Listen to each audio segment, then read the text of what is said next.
Be'ezrat Hashem, cette semaine, nous lisons la Parashat Toldot, mais cette semaine c'est également le début du mois de Kislev, et nous avons un sujet qui est dans la Parasha, mais qui est lié à l'événement de Hanouka.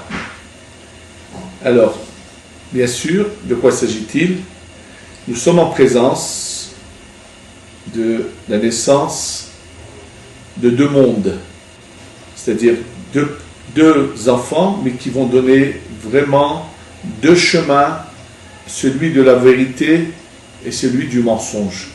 D'un côté, nous avons Yaakov, qui va choisir le chemin de Dieu, le chemin de la vérité, le chemin du bonheur, le chemin de l'harmonie, et de l'autre, nous avons Esav, qui par contre, c'est tout à fait l'opposé, c'est le chemin des ténèbres, le chemin du malheur, le chemin du mensonge, le chemin du faux plaisir, le chemin de l'imagination du plaisir.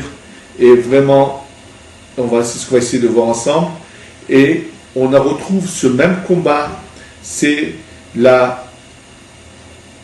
côté les Hashmonaïm, ceux qui suivent l'authenticité de la Torah, et de l'autre côté les Grecs avec leur culture, avec leur manière de voir, et qui vont essayer d'emmener de force en Israël, dans le peuple juif, leur idéologie. Et malheureusement, il va y avoir une partie de notre peuple qui va suivre, on va les appeler les Mityavnim, et pour bien comprendre ces deux idéologies qui s'opposent, mais une c'est la lumière et une c'est les ténèbres, une c'est le bonheur, une c'est le malheur, on va essayer de voir ça ensemble. Alors pour bien comprendre cela, on va d'abord poser quelques questions sur Hanouka et ensuite revenir au personnage de Esav. Alors, sur Hanouka, la Gemara, quand elle en parle de cet événement qui s'est passé lors du temple, la Gemara nous dit Maï Hanouka. Qu'est-ce que c'est que Hanouka?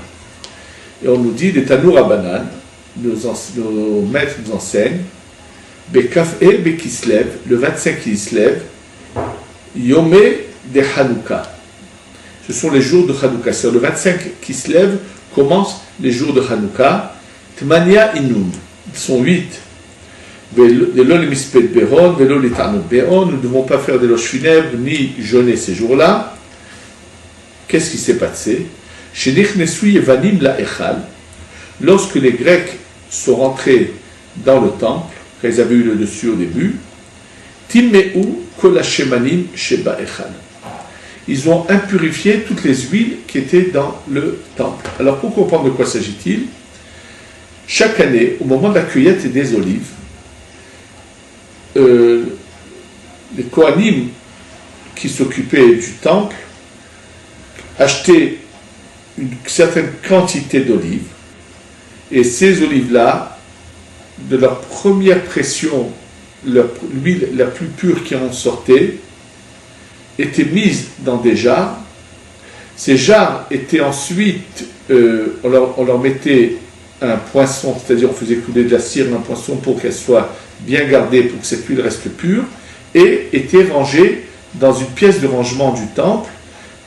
Avec cette huile-là, on remplissait les vases de la menorah qui était au temple, et tous les jours, le Kohen Gadol rentrait allumer la menorah, qui était remplie de cette huile pure. Lorsque les Grecs rentrent au Beth Amikdash, au lieu de prendre ces jarres d'huile, les emmener et les utiliser à la consommation, c'est une huile qui est de première pression, la meilleure d'olive qu'il puisse y avoir. Et là, on ne nous dit pas qu'ils ont fait ça, on nous dit Timmeu Kol Hashemanim Sheba Echal. C'est-à-dire qu'ils ont tout simplement ouvert toutes les jarres et ils prenaient un rat mort, une souris morte ou quoi, touché à l'huile, rendaient l'huile impure et c'est tout. Ils n'avaient pas besoin de consommer cette huile, ils en avaient largement. Ce qu'ils voulaient, c'était impurifier l'huile.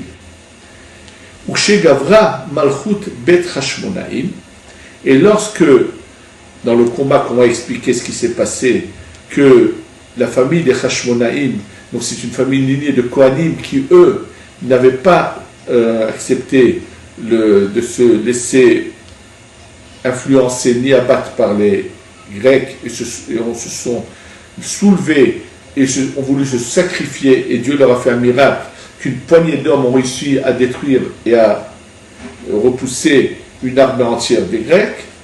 Alors, que s'est-il passé? Lorsqu'ils ont donc eu le dessus, Batkou, Velomatsu, et la Pachéchat Shel Shemen Munach, Bechotamo, chez Shemunam Chadom Shel Kohen Gadol. Ils ont cherché, puis voilà qu'ils ont trouvé une petite jarre différente des autres, parce que les autres c'était des grandes jarres qui contenaient une certaine quantité d'huile, et eux ils ont trouvé une petite jarre avec le poisson du Kohen Gadol, et il y avait de quoi remplir les vases pendant une journée seulement.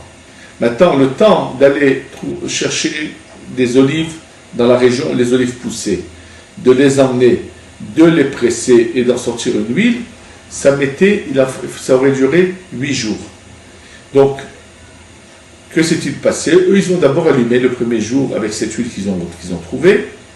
Et voilà que le miracle, c'est que ça a duré, cette lumière est restée allumée pendant 8 jours, jusqu'à qu'ils aient eu de nouveau de l'huile, et là, le miracle s'est arrêté.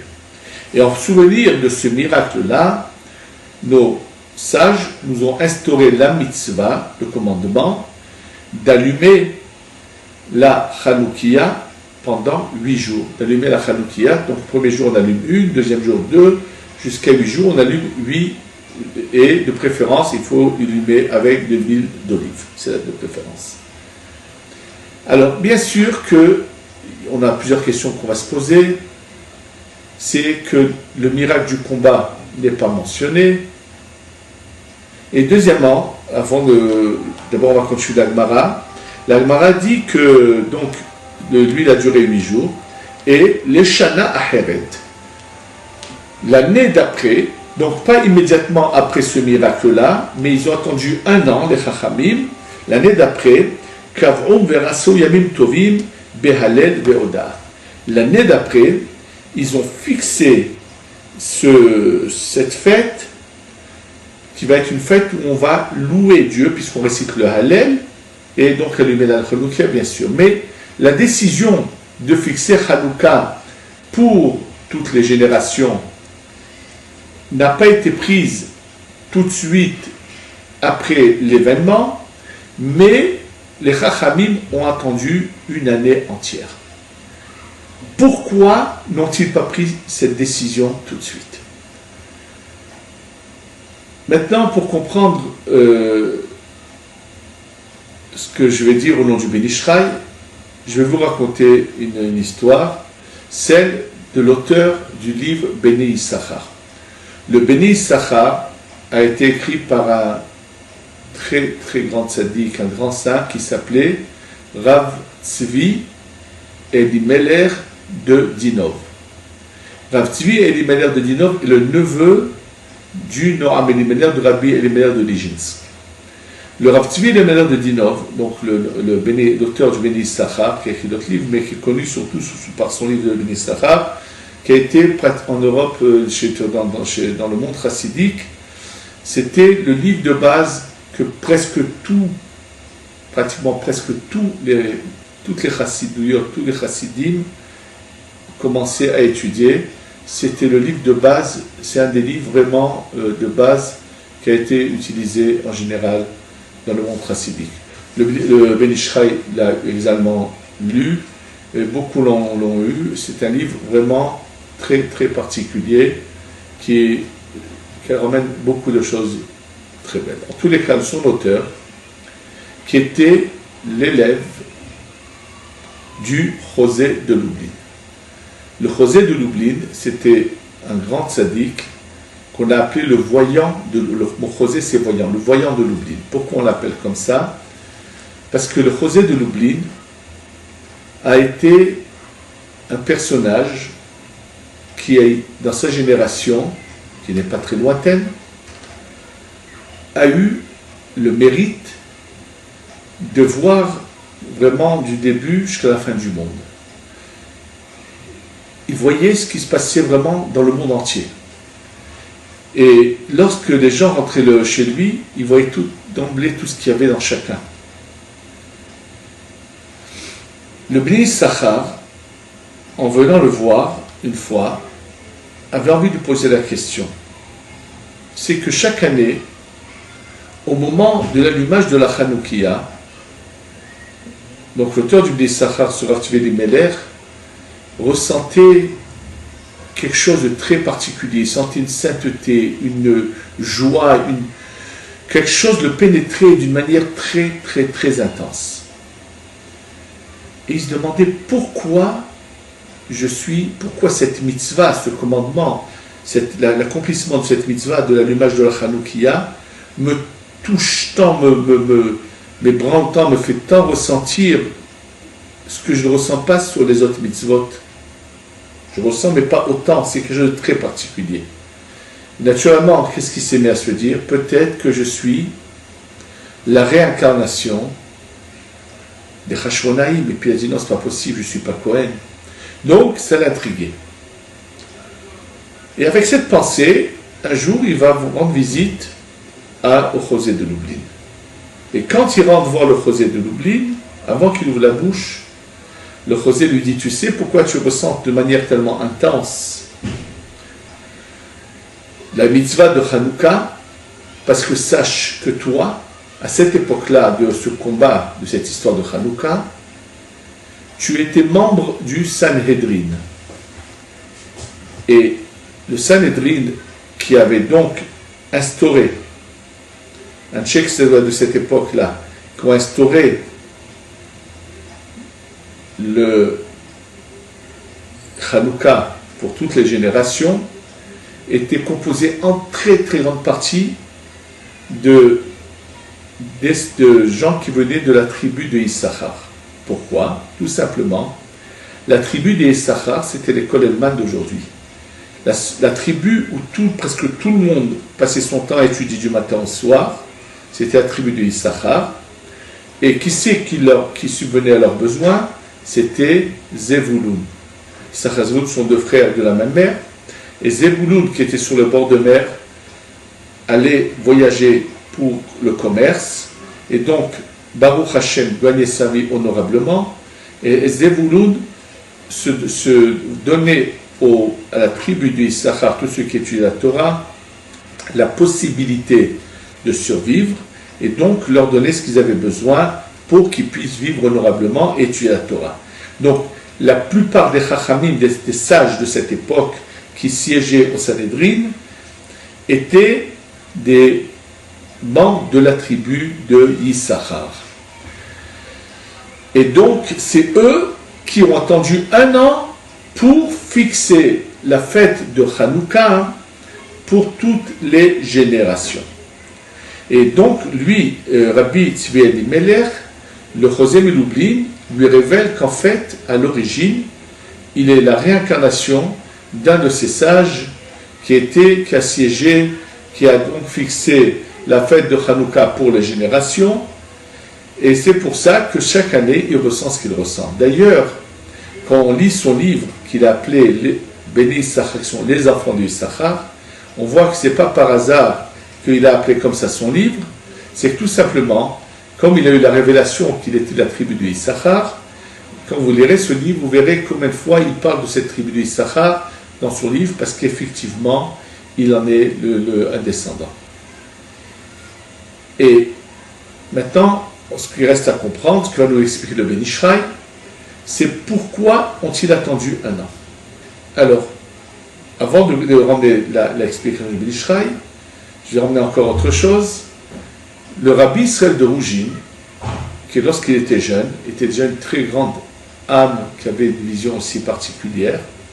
Et lorsqu'un jour, il est en train d'étudier avec son maître, qui lui a enseigné une Mishnah dans le traité de Shabbat, dans la Gemara dans le traité de Shabbat, qui parle de quelqu'un qui est en route et qui est dans une route, et puis dehors se lève, et puis tout d'un coup perd la notion du temps, et il ne sait plus quel jour de la semaine on est, donc qu'est-ce qu'il doit faire par rapport au Shabbat. Et là-bas, il est expliqué comment il doit agir par rapport à cela. Et le jeune Israël, qui va devenir plus tard Israël de Rougine, s'adresse à son maître qui lui enseigne, il lui dit, mais comment il peut s'embrouiller, il ne sait pas quand est-ce que c'est le Shabbat. Alors le maître essaie de lui expliquer que, tout simplement, il a dormi, il s'est réveillé, d'abord il essaie de lui expliquer comment on peut oublier. Et l'enfant qui dit, mais je ne comprends pas comment il peut se tromper, oublier. Le Shabbat, le ciel brille différemment. C'est-à-dire que lui, Rabbi Israël de Rougine, était capable de voir ce que nous ne sommes pas capables de voir. C'est-à-dire que si on aurait pris Rabbi Israël de Rougine, et on l'aurait endormi pendant un mois, quand un mois plus tard il se serait réveillé, il aurait regardé le ciel, il aurait pu savoir quand est-ce que c'est Shabbat, quand est-ce que ce n'est pas Shabbat.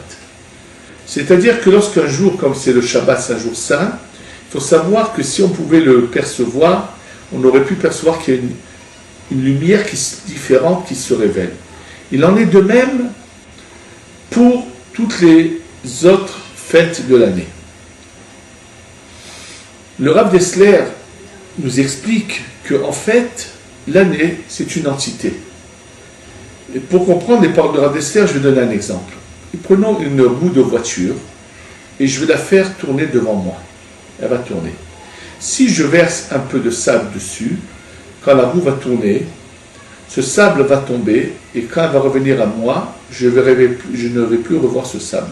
Si par contre je mets de la peinture sur une partie de ce pneu, quand il va tourner, quand il va revenir au même endroit, je verrai de nouveau la peinture. C'est-à-dire, il y a des miracles que nous constatons que les Chachamim ont fixés pour toutes les générations. Et il y a des miracles que les Chachamim n'ont pas fixés pour les générations. Pourquoi? Il y a des miracles qui étaient occasionnels, mais ils n'ont pas imprégné le temps de leur lumière que juste à cette occasion, parce que lorsqu'il y a un miracle, il faut le savoir, c'est une lumière d'un haut niveau qui se révèle et qui descend. D'ailleurs, quand nous disons la bracha de She'asa Nissim, qui veut dire qu'il a fait des miracles, nous la récitons aussi bien à Hanouka qu'à Purim. Cette bénédiction She'asa Nissim Lavotenu Bayamim Mahem Bazemanazé, dans le mot She'asa, le Harizal nous montre comment le secret de la lumière divine qui se révèle est dans le mot She'asa. Le mot She'asa se partage en deux, Sha, Shinhe, qui est le mot Sha, 370 fait allusion à une lumière très haute qui descend et qui va éclairer la nature et va la rendre surnaturelle. C'est ça le miracle, c'est la nature qui change, qui devient surnaturelle. Et dans le Shinhe, il y a la nature qui est en allusion par rapport à la nature en hébreu, c'est Hateva, qui est la valeur numérique du mot Elohim. Le mot Elohim remplit, c'est Shin. Bon, en tous les cas, donc il y a des lumières qui, elles, se sont imprégnées dans le temps, et c'est pour ça que chaque fois que le temps revient à nous, cette lumière revient à nous. Le Ben Ishraï nous explique que lorsqu'il y a eu ce miracle de Hanouka, les Chachamim se sont posé la question, est-ce que ce miracle est-il rentré dans le temps et donc il va revenir l'année prochaine, ou bien il était que occasionnel? Et voilà qu'un an après, les Chachamim, qui eux étaient bien sûr à un niveau où ils pouvaient percevoir ces lumières qui se révèlent au moment du miracle, se sont rendus compte que le 25 qui se lève l'année d'après, de nouveau cette lumière est arrivée. De là, ils en ont conclu que ce miracle est rentré dans le temps et qu'il va falloir donc le fixer.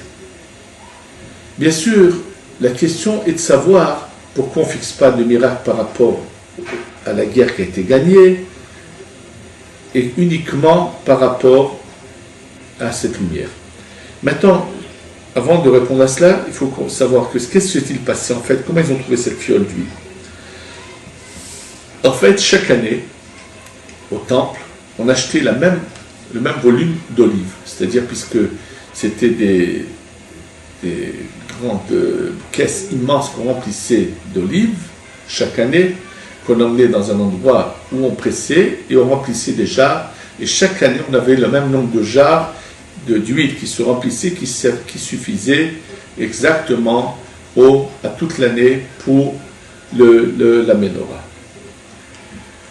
Une année, une fois qu'on a fini de presser, on voit que les jarres, passées une après l'autre et remplissées, tout d'un coup, on a vu qu'il y avait de l'huile qui allait encore couler. On a pris une petite jarre, on l'a remplie jusqu'au bout, et on est parti raconter ça au Kohen Gadol, que voilà qu'il y a eu cette année un surplus d'huile qui a coulé des olives. Le Kohen Gadol leur a dit, sachez, il a vu par prophétie, cette petite jarre-là, vous allez la poinçonner. Il a mis donc son poinçon à lui. Il leur a demandé de la cacher. En fait, on a soulevé une pierre du temple, du plancher du temple. Elle a été cachée et on a tout remis en place pour qu'un jour elle soit utilisée. Lorsque les Hashmonaïm gagnent le combat contre les Yevanim et rentrent dans le temple, tout d'un coup, un Kohen en marchant trébuche à cause d'une pierre qui s'est légèrement déplacée.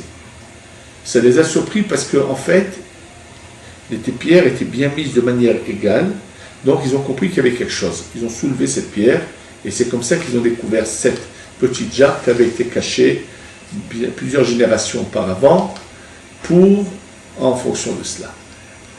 Maintenant, pour comprendre le sens de ce miracle, pourquoi a-t-il été fixé pour toutes les générations et que c'est ça ce qu'on fait chaque année, on va revenir à la paracha.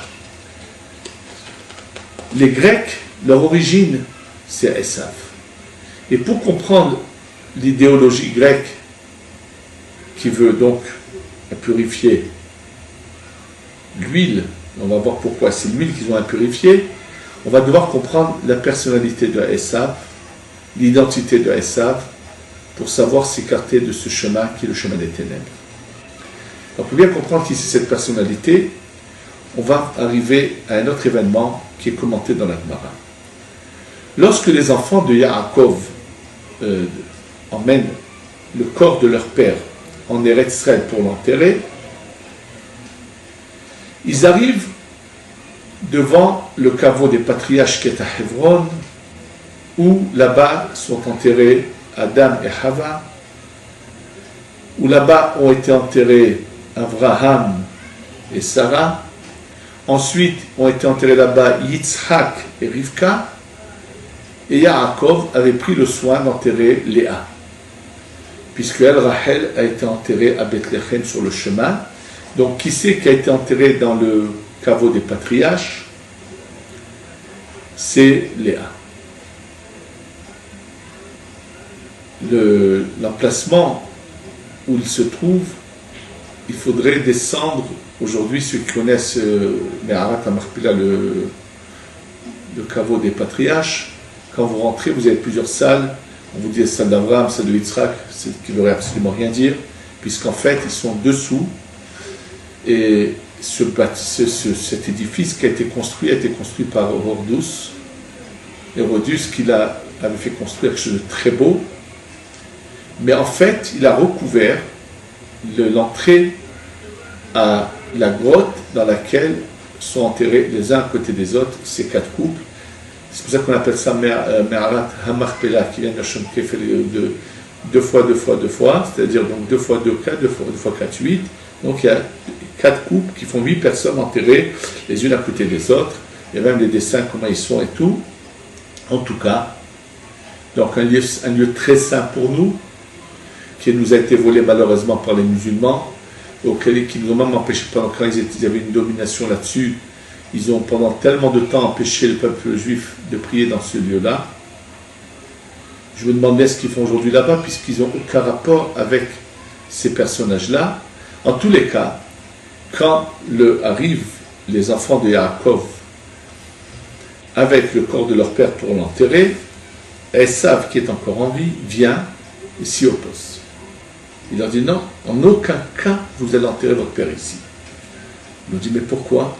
Il leur a dit mais pourquoi? Parce que tout simplement, ici il y a Adam et Chava, il y a Abraham et Yitzhak, Avraham et Sarah, Yitzhak et Rivka.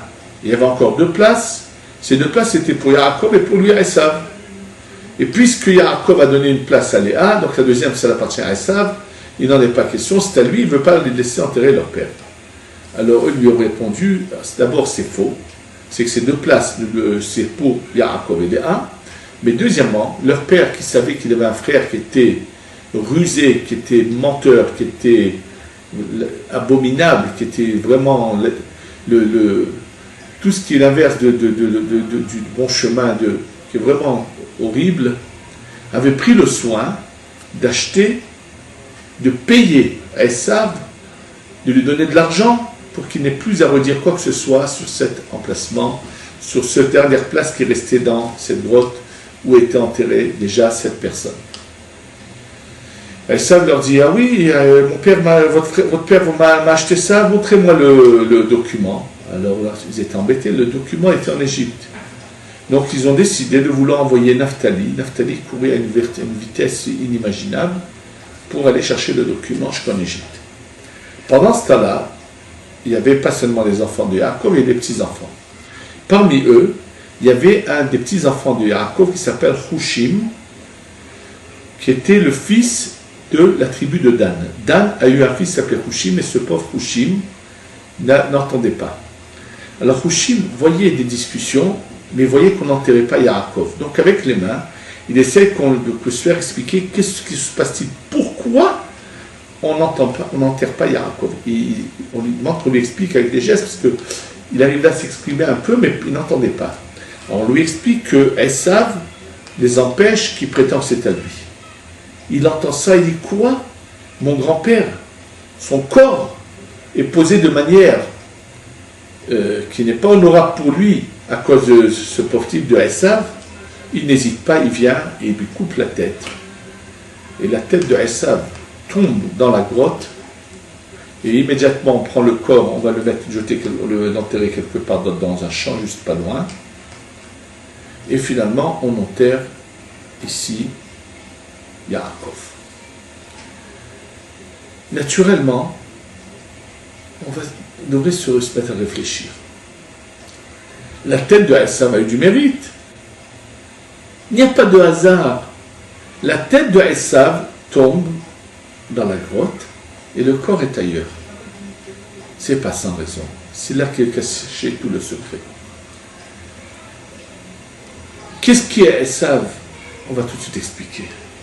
C'est malheureusement le type même de la culture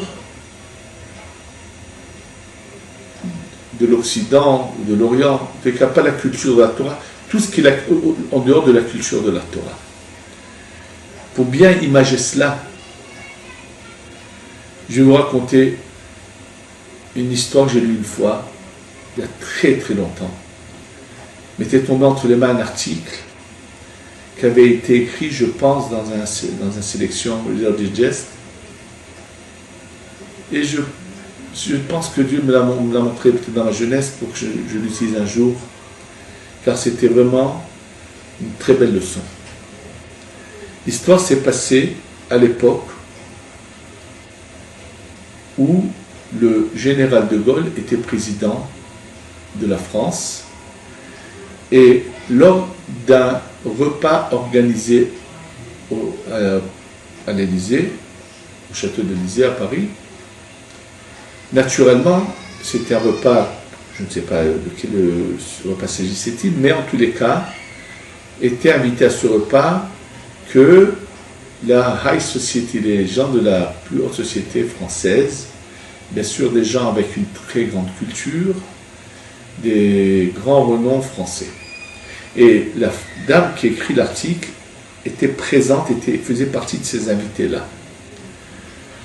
Et on a mis à côté d'elle, dans ce repas assis organisé à l'Élysée, on a mis un monsieur, bien sûr, qui avait un très grand intellectuel, une grande culture, un monsieur qui avait fait, bien sûr, des études universitaires, qui était quelqu'un de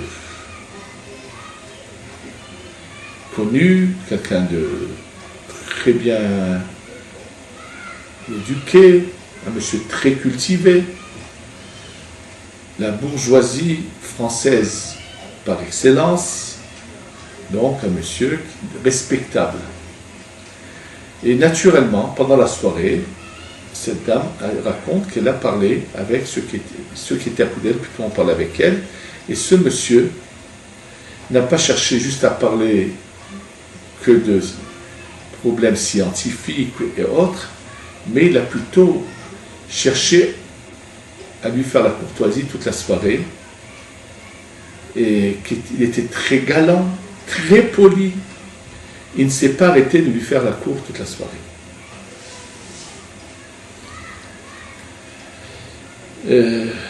Quelques jours après, elle roule dans Paris en voiture. Et puis, il y a une voiture qui était devant elle, qui allait un peu doucement, très belle voiture, et elle avait une voiture plus simple, et elle décide donc, finalement, elle était un peu pressée, elle double la voiture qui est devant, elle arrive à la doubler, au moment où il n'y a pas de voiture qui vient en face, et elle passe devant celle qui était devant elle. Celui qu'elle a doublé est furieux. Comment une femme a osé le doubler?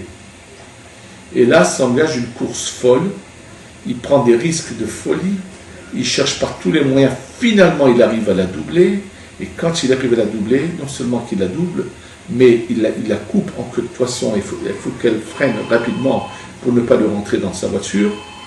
Et là, de cette voiture qui vient de doubler cette femme, descend un monsieur, avec les injures les plus grossières, les plus ordurières que les gens de la plus basse classe utilisent, que connaît le vocabulaire français. Et quand il arrive devant la fenêtre de cette conductrice, qui est effrayée devant l'animal sauvage qui vient de sortir de sa voiture, qui vient dans tous ses états l'injurier et la traiter de tous les noms les plus orduriers, elle se retrouve face à face avec ce monsieur qui était assis à côté d'elle il y a quelques jours lors du repas à l'Élysée. Moi, je ne suis pas du tout surpris, puisque, malheureusement, dans la culture qui est autre que celle de la Torah, l'intellect et la manière de vivre sont deux choses. Nos sages dans la Torah appellent ça Hamor Nosé Sfarim. Un âne sur lequel des livres sont empilés. Qu'elles ont choisi le mot âne, c'est pas seulement parce que l'âne est considéré comme un animal bête, mais surtout c'est parce que le mot Hamor en hébreu a les mêmes lettres que le mot Homer, matière. C'est de la matière et dessus il y a des livres. Mais il n'y a pas de lien entre les deux, malheureusement. Ce sont deux mondes. C'est ça, et ça. C'est ça l'Occident. On peut avoir de belles paroles, savoir faire de beaux discours, avoir une apparence tellement élégante et être le pire des animaux à la maison. Malheureusement. Malheureusement, ce n'est pas du tout le chemin de la Torah. J'ai une fois été en France, à l'approche de Hanouka, pour le mariage, une tante qui soit mariée. Et donc, je devais assister. Et le Shabbat, j'étais dans un lieu où je n'avais jamais passé Shabbat. Et donc, je suis mis à la recherche d'un Beth Knesset, d'une synagogue séfarade où je pourrais faire ma prière. Puis je me suis retrouvé dans une synagogue. Je suis arrivé tôt parce que je ne connaissais pas l'heure. Baruch Hashem, j'étais même avant que l'office commence. Donc dès que ça s'est ouvert, je suis rentré et je me suis assis quelque part en espérant ne pas prendre la place de quelqu'un, au fond. Arrive quelqu'un à la synagogue qui était apparemment le vice-président, ou le président, je ne sais pas, mais il vient vers moi et il me demande à tout prix de venir m'asseoir à la Teva près du lieu où il y a le Sefer Torah. D'abord, j'essaie de refuser, parce que je me sentais très bien dans ma place. Mes maîtres m'ont appris que toute la vie, il faut à tout prix éviter qu'on nous fasse des honneurs, parce que ça ne peut que nous retirer de notre part du Gan Eden, du paradis. Et que c'est la chose la moins aimée de Dieu, on ne peut pas dire ce qui est haï de Dieu, c'est d'être à la recherche que Dieu nous préserve des honneurs. Mais il a tellement insisté que je ne pouvais pas non plus le refuser. Et donc je me suis mis à la Teva. Ensuite, il vient me dire qu'ils ont ce Shabbat en question, un Khatan à marier, et donc il lui sera difficile de me faire monter comme Kohen au Sefer Torah. Je dis, ça ne me dérangeait pas du tout. Mais par contre, ils étaient prêts à ce que je dise quelques mots. Et en fait, c'était avant Hanouka, donc j'ai parlé par hasard de ce sujet dont je vous parle maintenant, plus sur le moi aussi long que ça, mais j'en ai parlé, et ce n'était pas par hasard.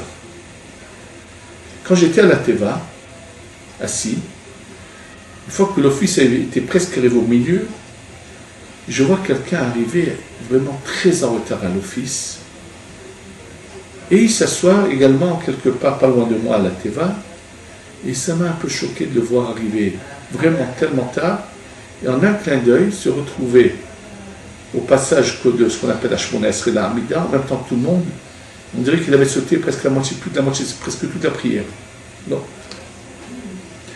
Et lorsque lui, ce Shabbat-là, devait parler, celui qui était assis à ma droite, qui était apparemment le président vieil homme, il me dit, vous voyez, c'est ce monsieur-là. Avant chaque samedi, il parlait à la synagogue.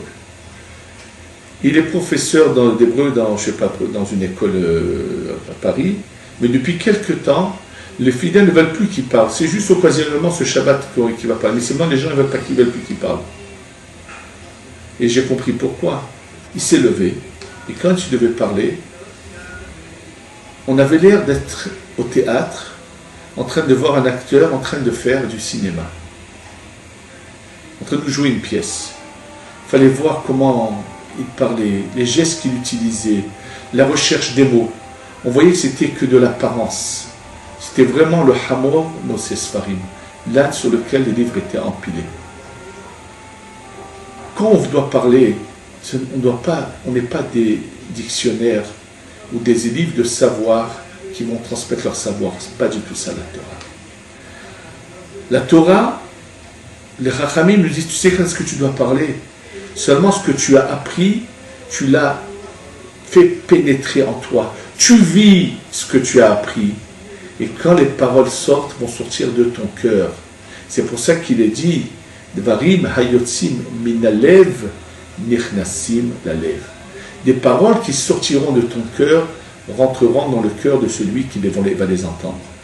Si par contre, tu sais raconter de belles choses mais tu ne les vis pas, ça c'est Aïsav, ça n'a aucune influence.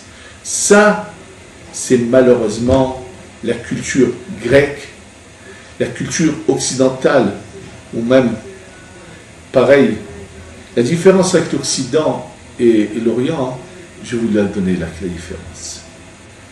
Lorsqu'en France, un imam a osé dire, au moins il a été honnête, que de temps à autre, il fallait donner une fessée à sa femme, naturellement, on a décidé en France, dans les lois, de vouloir le jeter, de le bannir.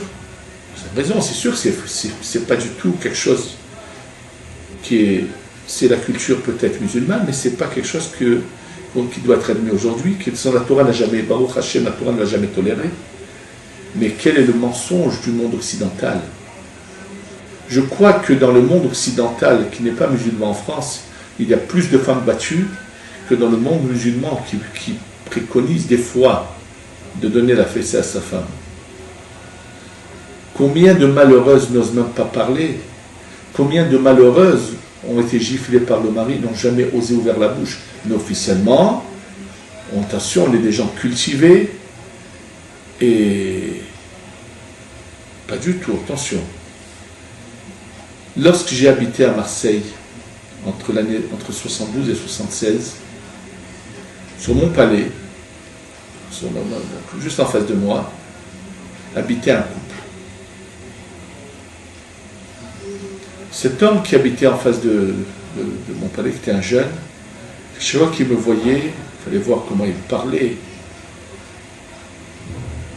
Mais combien de fois j'ai pu entendre ces crises de folie lorsqu'il avait un verre de trop dans la tête, cette pauvre malheureuse femme. Qu'est-ce qu'elle ne subissait pas?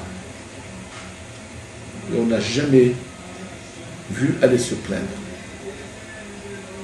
Ça, c'est vraiment, malheureusement, l'image authentique de Esav qui est... Bien sûr, on ne veut pas croire en Dieu. On croit qu'en son intelligence, en sa force, on se prend pour les plus intelligents. Et on n'admet pas que quelqu'un soit différent de nous. L'orgueil s'exprime de chaque parole, de leur chaque geste. Et ça devient normal d'être orgueilleux. Ça, c'est les ténèbres, ça, c'est l'inverse de la Torah. Malheureusement, combien se laisse influencer par cette culture, qui est une culture de mensonge, qui est une culture vraiment du malheur. Et ça, dans toutes les générations, il y a toujours eu des gens qui ont été influencés et qui ont voulu donc moderniser la Torah et l'adapter. Mais ce qu'ils n'ont pas compris, toutes les théories ont une fin parce qu'elles sont humaines. La Torah vient de Dieu. Ce qui vient de Dieu ne changera jamais. Les Yevanim, lui, fait allusion à la sagesse de la Torah. Ils veulent à tout prix influencer tout le monde de suivre leur théorie. Malheureusement, le combat qu'il y a entre les Hashmonaïm et les Yevanim, il n'est pas nécessaire de fêter cette victoire parce que malheureusement, il n'y aura presque pas de génération où le peuple juif ne sera pas persécuté. Par contre, et ça, on attend que Mashiach vienne pour venger tous ceux qui nous ont persécutés. Par contre, ce que s'est-il passé? En fait, avant le combat des Hashmonaïm, avant que le soulèvement des Hashmonaïm, par rapport aux Yevanim, il y avait un grand dialogue dans le peuple d'Israël, deux opinions qui s'affrontaient.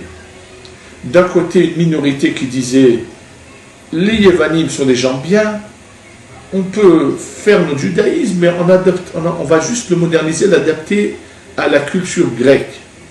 Il y avait l'autre minorité qui était les Hashmonaïm, qui étaient intransigeants, qui disaient la Torah ne sera pas modernisée.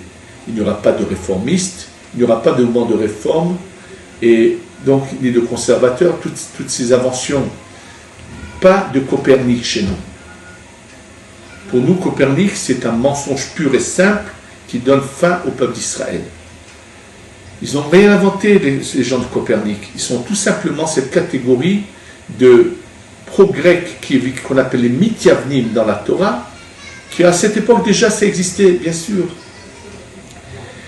Et quand se sont soulevés les Hashmonaïm pour se battre, naturellement les pro-grecs disaient mais non, ils sont en train de mettre le peuple en danger. Finalement, après que les Hashmonaïm ont gagné le combat, ce n'était pas ça le plus important. Comment maintenant convaincre que leur théorie est la bonne? C'est ça ce qui est authentique. La réponse est venue du ciel. Quand Dieu a fait le miracle de l'huile, pourquoi Dieu avait-il besoin de faire ce miracle puisqu'il était toléré d'utiliser une huile impure? Et eux, les Hashmonaïm n'ont pas voulu utiliser une huile impure. Quand on n'a rien d'autre, on aurait eu le droit. Pourquoi? L'huile et la lumière, c'est la lumière de la Torah, et l'huile, c'est la sagesse. Ils ont voulu montrer, Dieu a montré par ce miracle, je ne veux pas une Torah impurifiée, je veux une Torah authentique, dans laquelle on ne fait aucune réforme, aucun changement, et qu'on arrête de nous raconter ces bobards de Copernic et de leur clique. Ils n'ont rien inventé, pareil aux États-Unis avant eux, à l'époque des Grecs, ça avait déjà commencé. La fête de Hanouka, c'est le symbole pour dire non à tous ceux qui veulent changer la Torah. Pour rappeler que notre idéologie, c'est que ma tête et mon corps fonctionnent ensemble. Je vis ce que j'étudie et je suis un homme qui sait dominer mes paroles, mes gestes, mes pensées et qui sait suivre le chemin de la Torah, de Dieu qui est authentique. Et je me laisse influencer par aucun vent étranger. C'est ça le secret de la fête de Hanouka. Voilà ce qui s'est passé de Esav. La tête est à Me'arat HaMarpela, mais le corps est ailleurs. Il y a une rupture. Et c'est pour ça que tous les jours, quand je mets les tefilines, d'abord, mes gestes, c'est ma main que j'attache, pour dire que ma main elle va suivre ce que ma tête lui dit de faire. Et c'est ça qui doit être notre marche à suivre, de chercher à comprendre la Torah. Et non pas essayer d'adapter la Torah à ce que j'ai envie. Malheureusement, même ceux qui n'appartiennent pas à Copernic, il y a encore malgré tout des gens qui souvent interprètent la Torah comme eux voudraient l'interpréter, que c'est du mensonge. C'est du mensonge, il faut faire attention à cela. Choisir de manière authentique la Torah. Ceux qui cherchent à faire le moins de changement dans la Torah, ils veulent tout simplement, Chas v'Shalom, nous faire arriver à la fin du peuple d'Israël.